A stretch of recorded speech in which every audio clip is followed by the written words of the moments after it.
En los albores de una era turbulenta, cuando los reinos de China se desangraban en guerras incesantes y la moralidad se deshilachaba como un viejo pergamino, vivía un anciano sabio llamado Lao Tse. Su hogar era la biblioteca imperial de la dinastía Zhou, un santuario de bambú y seda donde los ecos de la historia y la filosofía resonaban en cada rincón. Lao Tse no era un mero guardián de textos, era un observador incansable del universo, un alma que buscaba la armonía en un mundo sumido en el caos. Cada día, mientras el sol teñía de oro los tejados del palacio y las sombras danzaban entre los anaqueles, Lao Tse se sumergía en los antiguos rollos, pero su mente no solo procesaba palabras. Observaba el fluir del río, el ciclo de las estaciones, y en cada manifestación de la naturaleza discernía un orden subyacente, una fuerza invisible que lo conectaba todo, el Tao. Había llegado a comprender que la verdadera fuerza no residía en la conquista o el poder, sino en la suavidad, la adaptabilidad y la no acción, el Wu Wei. Sin embargo, esta profunda verdad, tan clara para él, parecía una lengua extranjera para los gobernantes y el pueblo, cegados por la ambición y el sufrimiento. El corazón de Lao Tse estaba apesadumbrado. Veía cómo los príncipes se enfrascaban en batallas fratricidas, cómo los funcionarios se corrompían por el oro y la influencia. La corte, antaño un faro de cultura, se había convertido en un nido de intrigas y vanidad. Sus intentos de compartir su sabiduría, de guiar a los poderosos hacia un camino de moderación y benevolencia, habían sido recibidos con sonrisas condescendientes, miradas vacías. Se sentía como una voz solitaria, clamando en el desierto, un susurro de verdad ahogado por el estruendo de la ambición humana. La frustración se anidaba en su alma, no por su propio fracaso, sino por la ceguera de aquellos a quienes deseaba ayudar. ¿De qué servía la sabiduría si nadie estaba dispuesto a escucharla? ¿Cómo podía el Tao manifestarse si la humanidad se empeñaba en ir contra su corriente natural? Una tarde, mientras la luna creciente se asomaba tímidamente por el horizonte, Lao Tse tomó una decisión trascendental. Había llegado el momento de dejar atrás la corte, de abandonar el bullicio y la corrupción del mundo civilizado. Su espíritu anhelaba la quietud de la naturaleza, la compañía de las montañas y los ríos, donde el Tao se revelaba sin artificios. No buscaba escapar, sino encontrar un lugar donde su propia existencia pudiera alinearse plenamente con el camino. Montado en un modesto buey de agua, su único compañero, emprendió un viaje hacia el oeste, hacia las tierras inexploradas más allá de las fronteras del imperio. Su partida fue tan discreta como su vida, un suspiro en la vasta extensión del tiempo, apenas notada por aquellos que seguían inmersos en sus juegos de poder. Dejó los muros del palacio, los pergaminos polvorientos y las intrigas cortesanas, llevando consigo solo su sabiduría, su buey y la esperanza de encontrar la paz en el vasto e incomprensible mundo. El viaje de Lao Tse fue lento, una meditación en movimiento a través de paisajes cambiantes. Cruzó valles cubiertos de niebla, ascendió colinas donde el viento susurraba secretos antiguos y bordeó ríos cuyas aguas reflejaban el cielo infinito. Cada paso del buey era un ritmo, cada día una lección. En su camino, se encontró con toda clase de personas: mercaderes, soldados con armaduras desgastadas, campesinos con rostros curtidos por el sol y la fatiga, y eruditos que debatían sobre trivialidad. A cada uno, Lao Tse ofrecía, con su voz suave y serena, pequeñas perlas de su sabiduría. Hablaba de la importancia de la simplicidad, de la moderación, de la fuerza que reside en la debilidad, de la armonía que surge al ceder en lugar de resistir. Explicaba cómo el agua, al ser blanda y adaptable, puede desgastar la roca más dura, y cómo el vacío de una vasija es lo que le da utilidad. Pero la respuesta que recibía era casi siempre la misma: escepticismo, incomprensión o una indiferencia que dolía más que cualquier burla. Los mercaderes se reían, pensando que aquel anciano no entendía el valor del oro y el poder. Los soldados lo miraban con desdén, pues sus palabras de paz y no violencia les parecían la filosofía de un cobarde. Los campesinos, demasiado agotados por la lucha diaria por la supervivencia, apenas levantaban la vista, sus mentes ocupadas en la próxima cosecha o el siguiente impuesto. Los eruditos, aferrados a sus complejos sistemas de pensamiento y sus debates estériles, descartaban sus ideas como demasiado simples, etéreas, carentes de la sofisticación que ellos valoraban. ¿No? ¿Acción? Se mofaban algunos. ¿Cómo puede un reino prosperar sin acción, sin leyes estrictas, sin un ejército fuerte? Otros lo veían como un viejo excéntrico, un ermitaño que había perdido el contacto con la realidad del mundo.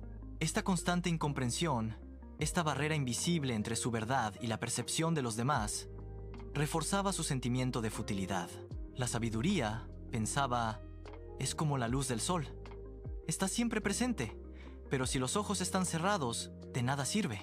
Un día, su camino lo llevó a una aldea devastada por la guerra. Las casas estaban en ruinas, los campos quemados, y los pocos habitantes que quedaban vagaban como sombras, sus ojos llenos de desesperación y odio. Mientras Lao Tse observaba la miseria, un grupo de bandidos, o quizás soldados renegados, irrumpió en lo que quedaba de la aldea, saqueando las pocas provisiones restantes y aterrorizando a la gente. La escena era un crudo recordatorio de la brutalidad humana, un desafío directo a su filosofía de armonía. La tentación de intervenir, de usar su voz para detener la violencia, era fuerte. Su corazón se encogía ante el sufrimiento. Pero, ¿qué podía hacer un anciano con palabras frente a la espada y la codicia? ¿Debía abandonar el principio del Wu Wei, de la no acción, para forzar un cambio que, quizás, solo generaría más resistencia y violencia? La duda se cernía sobre él, una pesada nube que oscurecía su camino. ¿Era el Tao una filosofía para tiempos de paz,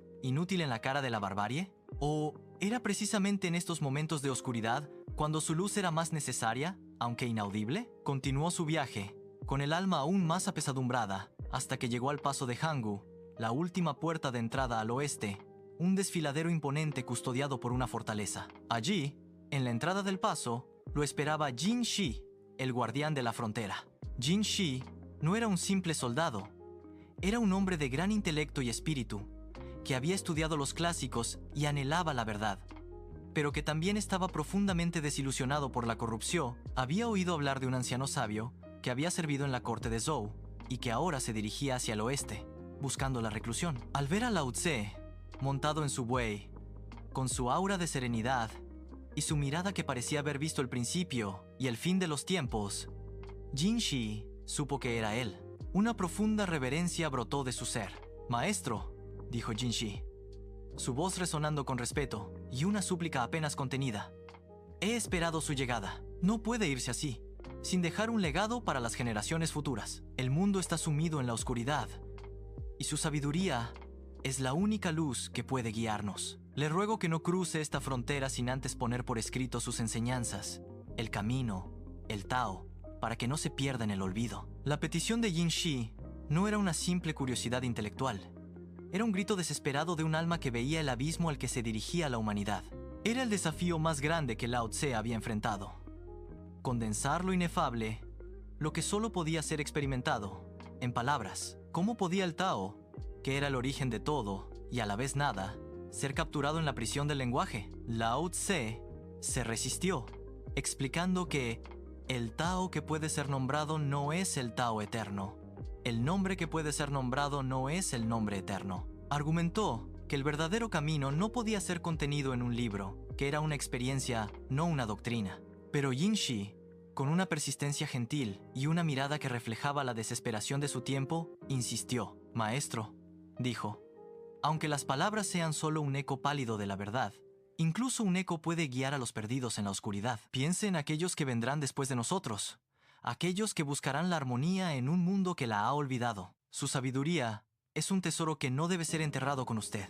La sinceridad de Jin Shi, su profunda reverencia y su genuina preocupación por el futuro tocaron una fibra sensible en el corazón de Lao Tse. La visión del sufrimiento que había presenciado en la aldea devastada, la incomprensión de los mercaderes y los soldados, todo se unió en un torbellino de pensamientos. Quizás, después de todo, había una manera de compartir el Tao sin forzarlo, de ofrecerlo como una semilla que, una vez plantada, crecería a su propio ritmo.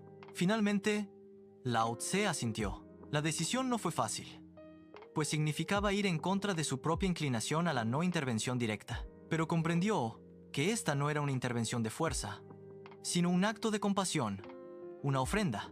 Se retiró a una pequeña cabaña de piedra en el paso de Hangu, un lugar apartado donde solo el viento y el murmullo de las montañas eran sus compañeros. Durante días y noches, bajo la luz parpadeante de una lámpara de aceite, Lao Tse meditó profundamente. No era una simple escritura, sino un proceso de destilación espiritual.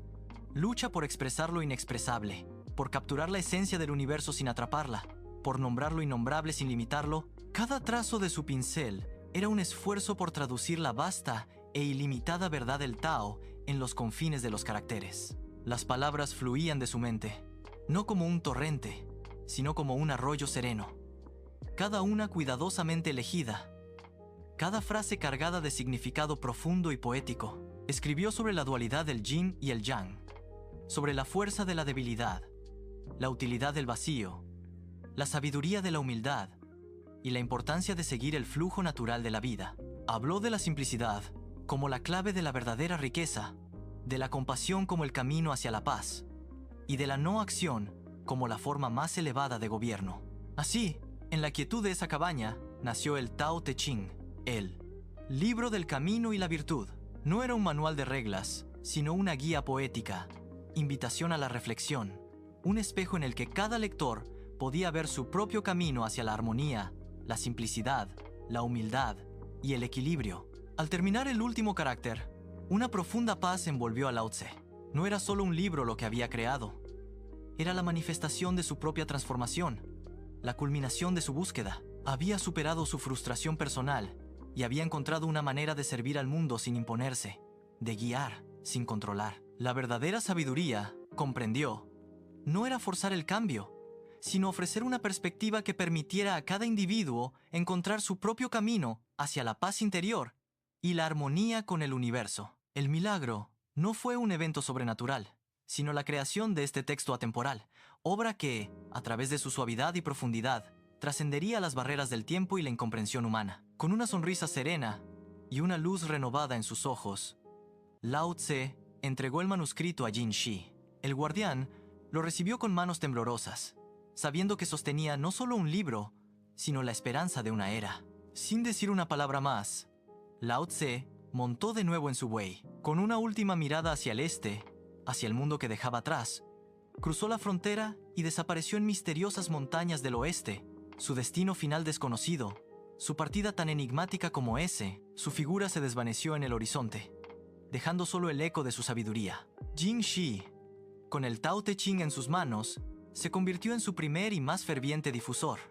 El libro, que no imponía dogmas ni prometía recompensas celestiales, sino que invitaba a la introspección y a la conexión con la naturaleza, comenzó a circular. Su sabiduría no se impuso con la fuerza de un ejército o la elocuencia de un orador, sino que se ofreció con la suavidad del agua, nutriendo las almas sedientas sin luchar contra ellas. A lo largo de los siglos, el Tao Te Ching se convirtió en un faro de luz en tiempos oscuros, inspirando a generaciones de filósofos, artistas y gente común a buscar la armonía interior y exterior. Su mensaje de simplicidad, humildad y no acción resonó a través del tiempo, demostrando que el poder no reside en la fuerza o la imposición, sino en la suavidad y la adaptabilidad. Su legado perdura, un susurro eterno del camino que sigue guiando a la humanidad hacia la serenidad, recordándonos que la verdadera fuerza reside en la fluidez del agua y la quietud de la montaña.